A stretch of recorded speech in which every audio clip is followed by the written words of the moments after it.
할렐루야. 오늘도 참으로 복된 날입니다. 오늘 주님께서 우리에게 주시는 생명의 양식은 고린도전서 3장 16절과 4장 2절까지 말씀을 가지고 그리스도의 것이라는 생명의 양식을 여러분들과 함께 나누겠습니다. 먼저 본문을 읽겠습니다. 3장 16절부터 4장 2절입니다. 너희는 너희가 하나님의 성전인 것과 하나님의 성령이 너희 안에 계시는 것을 알지 못하느냐. 누구든지 하나님의 성전을 더럽히면 하나님이 그 사람을 멸하시리라. 하나님의 성전은 거룩하니 너희도 그러하니라. 아무도 자신을 속이지 말라. 너희 중에 누구든지 이 세상에 지혜 있는 줄로 생각하거든 어리석은 자가 되라. 그리하여야 지혜로운 자가 되리라. 이 세상 지혜는 하나님께 어리석은 것이니 기록된 바 하나님은 지혜 있는 자들로 하여금 자기께 빠지게 하시니라 하였고 또 주께서 지혜 있는 자들의 생각을 헛것으로 하신다 하셨니라. 그런즉 누구든지 사람을 자랑하지 말라. 만물이 다 너희 것임이라. 바울이나 아볼로나 게바나 세계나 생명이나 사망이나 지금의 것이나 장래의 것이나 다 너희의 것이요 너희는 그리스도의 것이요 그리스도는 하나님의 것이니라. 사람이 마땅히 우리를 그리스도의 일꾼이요 하나님의 비밀을 맡은 자로 여길 자다. 그리고 맡은 자들에게 구할 것은 충성이니라. 20절과 23절만 다시 읽겠습니다. 바울이나 아볼로나 게바나 세계나 생명이나 사망이나 지금 것이나 장래 것이나 다 너희 것이요 너희는 그리스도의 것이요 그리스도는 하나님의 것이라. 아멘. 오늘의 바로 본문의 생명의 양식의 바로 그 제목이 그리스도의 것이라, 이런 제목으로 주님께서 우리에게 양식을 주셨습니다. 오늘 말씀을 보면 16절에서 성령과 성전이 등장하고 그 다음에 18절에서 사람의 지혜가 등장을 하고 21절에서는 누구든지 사람을 자랑하지 말라, 이런 문제들이 등장을 합니다. 그러면서 오늘 말씀의 핵심이 되고 있는 너희는 그리스도의 것이고 그리고 그리스도는 하나님의 것이라는 말씀을 하고 계십니다. 그런데 우리가 먼저 16절을 보면 하나님의 성전은 우리 안에 현재 거하고 계시는 하나님의 성령이 곧 하나님의 성전이라는 것입니다. 성전이라고 하는 명사와 성령이라고 하는 명사가 똑같이 주격을 취하고 있습니다. 성령이 바로 성전이다, 이런 말입니다. 여기서 하나님의 성전을 더럽히면 하는 얘기는 하나님의 성령을 더럽히면 이런 말도 되는 것이죠. 더럽힌다고 하는 말은 부패케 되어지다, 썩어지다는 말입니다. 하나님의 성전을 더럽히면 하나님이 그 사람을 더럽히시리라. 이 말은 한마디로 작업자득이라 그런 말이죠. 하나님의 성령을 더럽히면 자기 자신을 더럽히는 것이나 마찬가지다, 이런 말입니다. 이것이 결국 로마서 1장 24절에 말하는 더러움에 내어버려서 이런 결과가 되는 것입니다.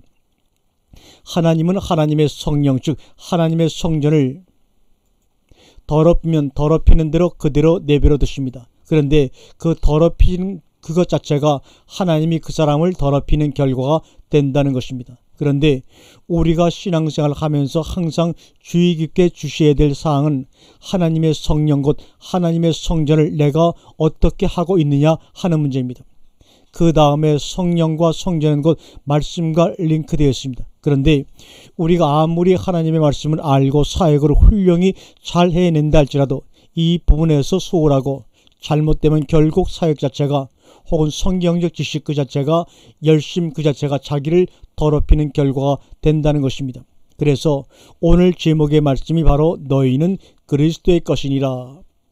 그리스도의 것이라고 하는 것은 너희가 주가 아니라 우리의 소속이 그리스도의 것이라는 얘기입니다. 우리는 그리스도에게 속한 사람이고 그리스도의 것이고 그리스도로 말미암아서 존재한다는 겁니다. 그런데 정작 우리가 개념적으로 그렇게 생각하면서도 실제적으로 그분을 그렇게 의식하고 살지는 못합니다. 설령 죄를 짓는 상태에 있다 할지라도 그분을 의식하고서 하는 것과 의식하지 않고서 하는 사람의 눈치만 살면서 하는 것은 큰 차이가 납니다. 그분을 의식하는 사람은 다시 돌아올 가능성이 있지만 그분을 의식하지 않는 사람은 계속해서 빠져 들어가는 것입니다. 여기서 중요한 것은 우리 안에 거하시는 그 실존을 의식한다는 겁니다. 말씀이 그 사람에게 내적으로든지 외적으로든지 혹은 자체적으로든지 혹은 타의적으로든지 영향력을 행사하고 있다면 그것은 성령의 역사라고 보고 싶습니다. 왜냐하면 자연인이나 일반인은 말씀의 영향을 받지 않습니다. 문제는 시작부터 끝까지 하나님을 향한 우리의 자세입니다. 자세가 어떠하냐가 신앙의 전부지 내용이나 차원이 아니라는 겁니다. 차원이 높아서 높기 때문에 자만하는 사람은 그 높은 차원이 자기를 멸망시키는 겁니다. 자기가 알았다고 하는 그 사실이 자기로 하여금 자기를 속이겠다면 그것 자체가 자기를 죽이는 결과가 된다는 겁니다. 다시 말하면 내가 알면 알수록 하나님의 무한대하심을 더 알려고 하는 자세, 하나님을 향한 자세, 이것이 바로 우리에게 진정으로 필요한 것입니다. 그래서 요한복음 1장 1절에 하나님과 함께 있었고를 프로스를 쓰고 있습니다. 그것은 그분과 일심동체가 됐다는 의미도 있지만 그분을 향한 호로고스의 말씀의 자세라고도 볼 수 있습니다. 프로스라는 전치사는 함께라는 말이 아닙니다. 무엇을 향하여라는 뜻이죠. 그런데 우리 성경이 함께라고 번역을 했을 뿐입니다. 그런데 우리 성경을 왜 함께라고 번역을 했느냐 하면 그분을 향하고 있는 자세는 벌써 바로 몸은 떨어졌지만 영적으로는 하나가 되어 있는 것입니다. 바울도 그의 서신에서 그런 말을 하고 있습니다. 결국 우리가 하나님을 향해서 나가고 하나님을 주시하고 하나님을 의식하면서 하나님 속에 산다는 삶 그 자체가 바로 하나님이 우리에게 요구하는 그분을 위한 경배하는 자체고 그분을 향한 삶이라고 볼 수가 있습니다. 갈등을 해도 좋아요. 고민을 해도 좋습니다. 우려도 좋습니다. 만족을 해도 좋아요. 기뻐도 좋습니다. 풍성하든지 궁핍하든지 그분을 향해서 살고 있는 우리의 삶 자체가 우리가 어떤 상태든지 하나님은 아신다는 것이 중요하다는 겁니다. 그래서 오늘 본문 16절과 17절에서 말하고 있는 너희가 하나님의 성전인 것과 하나님의 성령이 너희 안에 거하시는 것을 알지 못하느냐. 누구든지 하나님의 성전을 더럽히면 하나님이 그 사람을 멸하시리라. 하나님의 성전은 거룩하니 너희도 그러하니라. 만약에 누가 하나님의 성전을 더럽힌다면 하나님은 그 사람을 멸하실 것이다 그 말입니다. 그 다음에 하나님의 성전이 거룩하기 때문에 분명히 원에는 호티네스가 들어가 있어서 그 이유로 말미암아서 이렇게 됩니다. 그 근거로 해서 너희도 그러하다 그런 얘기입니다. 다시 말하면 그분이 우리 속에서 역사하시고 또 말씀으로 역사하기 때문에 그 말씀에 의지해서 사는 삶 자체가 바로 그분에 의해서 우리가 거룩해질 수도 있고 더러워질 수도 있다는 겁니다. 우리의 어떤 인간적인 노력이나 자격이나 내용들이 아니라는 겁니다. 그런데 왜 이런 말씀을 하고 계시느냐? 고린도전서 3장 18절의 문제를 지금 우리 성경에는 소절 표시가 있어가지고 17절과 18절을 나누고 있습니다만은 원문에는 그것이 뚜렷하게 나누어지지 않고 있습니다. 그런데 왜 이 바울 사도가 이 말을 쓰면서 18절 이하의 말씀을 썼느냐는 겁니다. 다시 말하면 18절 이하의 사실들이 자기 자신에게 적용되고 있다면 그 사람은 하나님의 성전을 더럽히고 있는 결과다. 그런 얘기입니다. 고린도전서 13장 18절 원문으로 한번 직역하겠습니다. 아무도 자기 자신을 속이지 못하게 하라. 누구든지 너희 안에 지혜가 있는 줄로 생각하는 어떤 사람이 있다면 미련한 자가 되어라. 그리하여야 지혜로운 자가 되리라.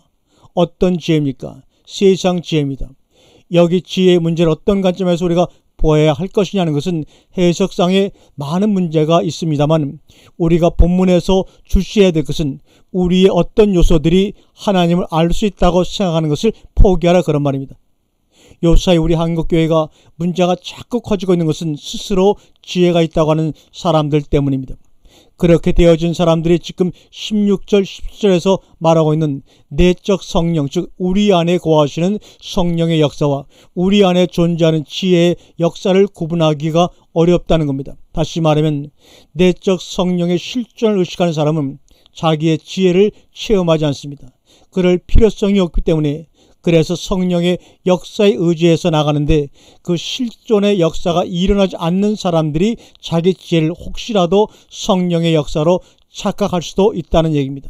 그러니까 성령의 역사를 체험한 사람은 그것이 능력이고 그것이 생명이고 그것이 자기를 어떻게 해주기 때문에 사람의 지혜를 쓰려고 하지를 않습니다.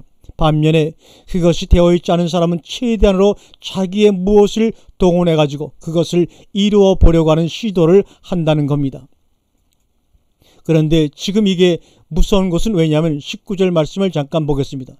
이 세상의 지혜는 하나님께 미련한 것이니 기록된 바 지혜 있는 자들로 하여금 자기 쾌월에 빠지게 하신 이라하였고, 이 세상 지혜는 하나님께서 보실 때 미련한 것이라는 겁니다. 이 말씀은 바로 욥기서 5장 13절에 있는 말씀인데, 강교한 자로 자기 쾌월에 빠지게 하시며 삭특한 자의 계교를 패하게 하시며 지혜 있는 자들로 하여금 자기 쾌월에 빠지게 하시는 하나님이시다, 그런 얘기입니다. 지금 왜 욥기서 5장에 이 말이 나오는가 하면 욥의 세 친구 이야기 때문입니다. 욥기서를 보면 이 세 친구 이야기하고 엘리후의 이야기가 엄청난 차이가 나는 것을 여러분 알 수가 있습니다. 세 친구 이야기를 들어보면 인간적인 지혜로서는 그보다 더 지혜가 없을 만큼 달변가들이고 지혜자들입니다. 저는 욥기를 보면서 항상 착각을 일으키는 것이, 분명히 계시적인 사건을 세 친구가 얘기를 하고 있습니다. 욥 자신도 그것을 말하고 있습니다. 그런데 어떻게 아직 거듭남 체험을 하지 못한 사람들이 그런 계시적인 차원에서 그런 얘기를 하고 있느냐 하는 것입니다. 그러나 우리가 욥기서를 자세히 읽어보면 세 친구들의 이야기와 엘리후의 말은 분명한 차이가 있음을 알게 됩니다.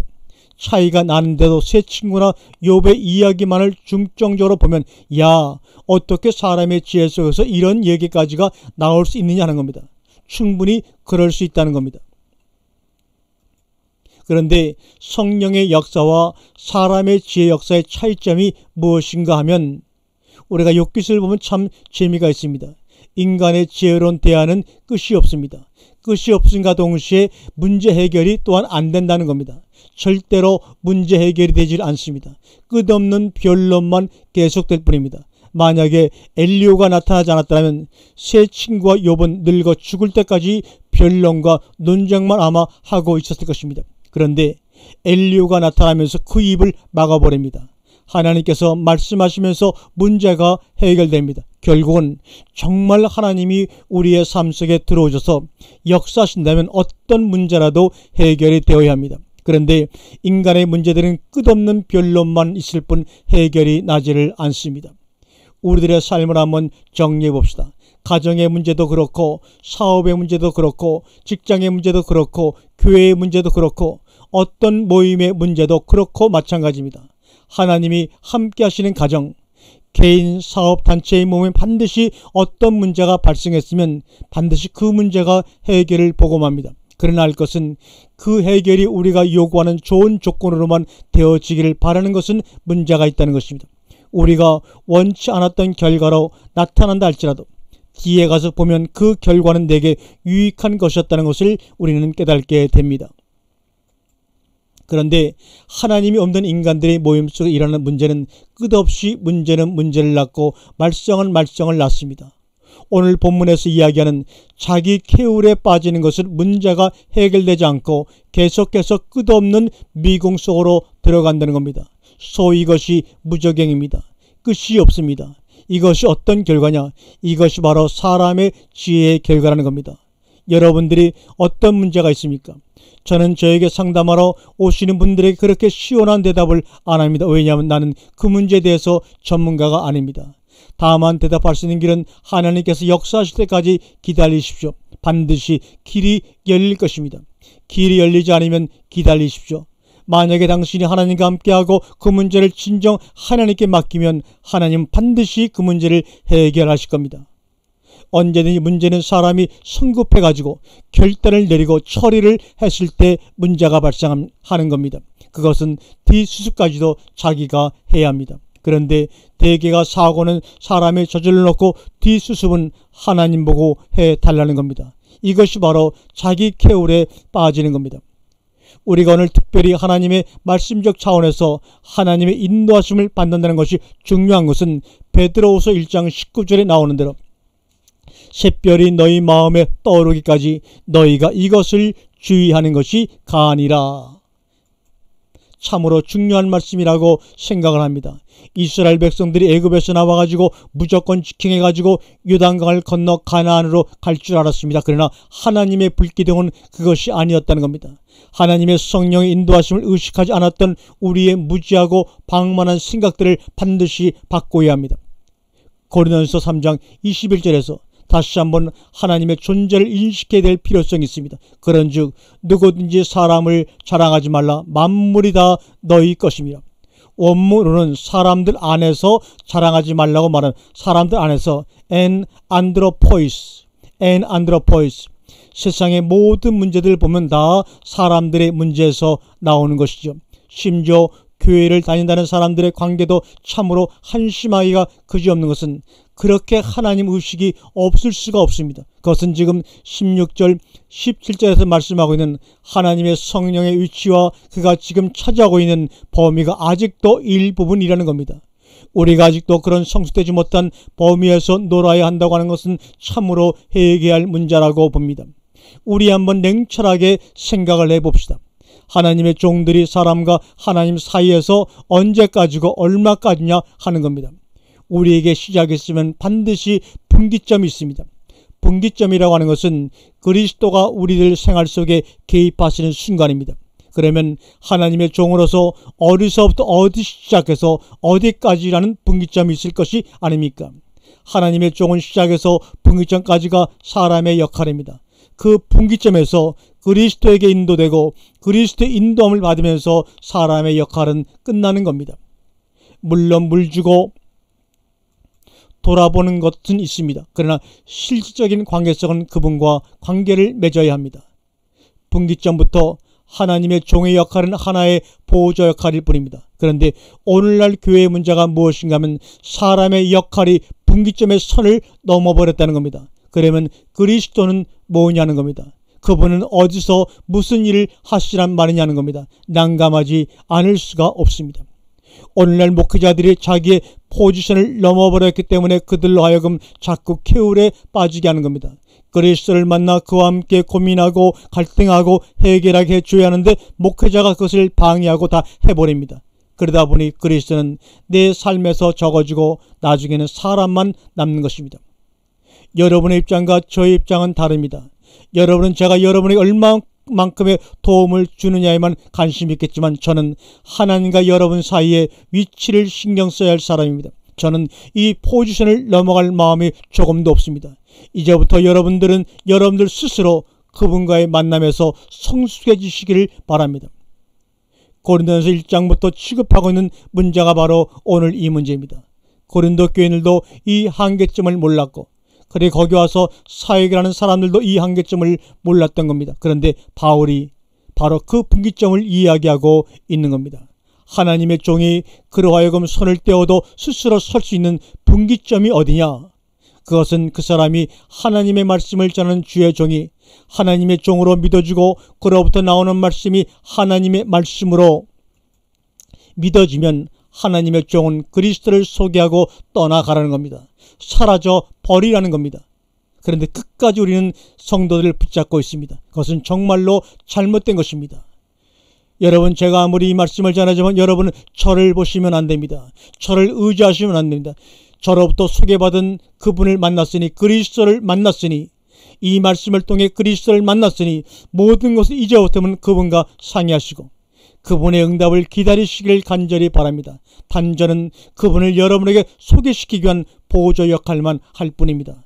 저를 전부라고 생각해서는 아니 됩니다. 저는 언제라도 여기를 떠날 수 있는 미약한 존재일 뿐입니다. 여러분들이 저를 너무 의식하고 저를 내세우게 되면 그리스도가 여러분 앞에 나타나지를 않습니다. 그래서 사람은 빠져야 하는 것입니다. 그 사람이 아무리 대단한 사람일지라도 그 사람은 빠져야 하는 것입니다.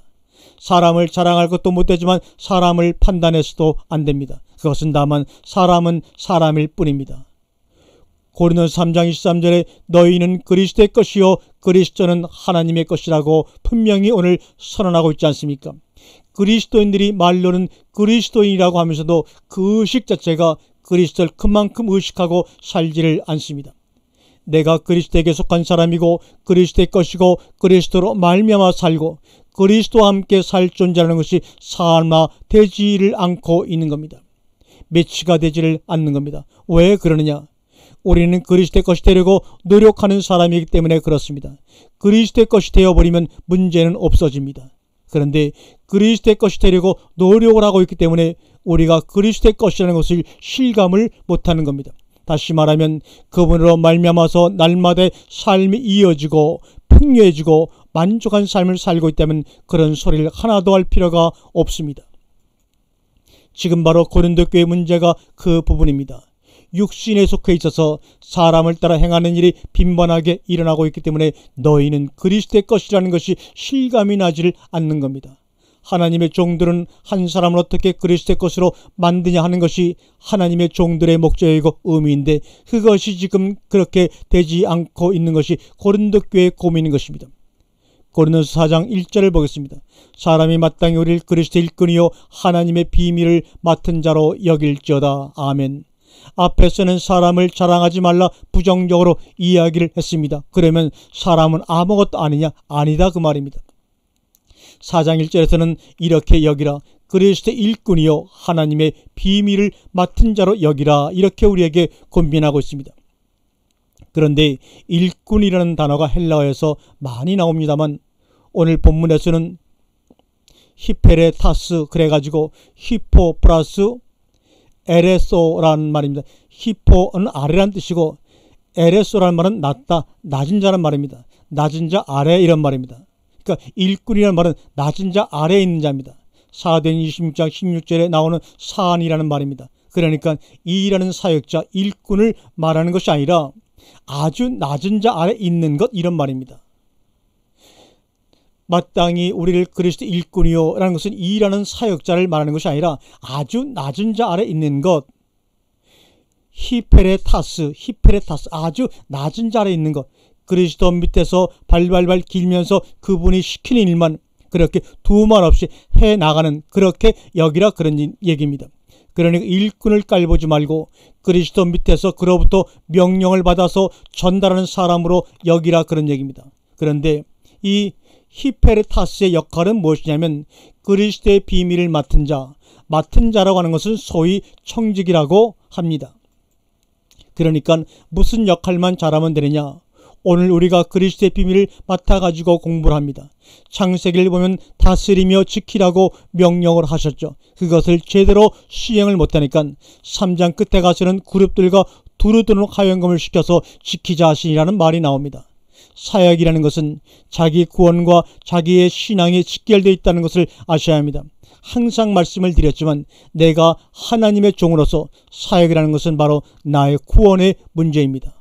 항상 강조를 하지만 우리 자신들의 구원의 문제를 다른 사람들에게 전가시키지 마시기 바랍니다. 어떤 상황 가운데 있든지 전력 투구해야 합니다. 환경과 상황의 문제가 아닙니다. 우리는 다만 그리스도의 것입니다. 아멘.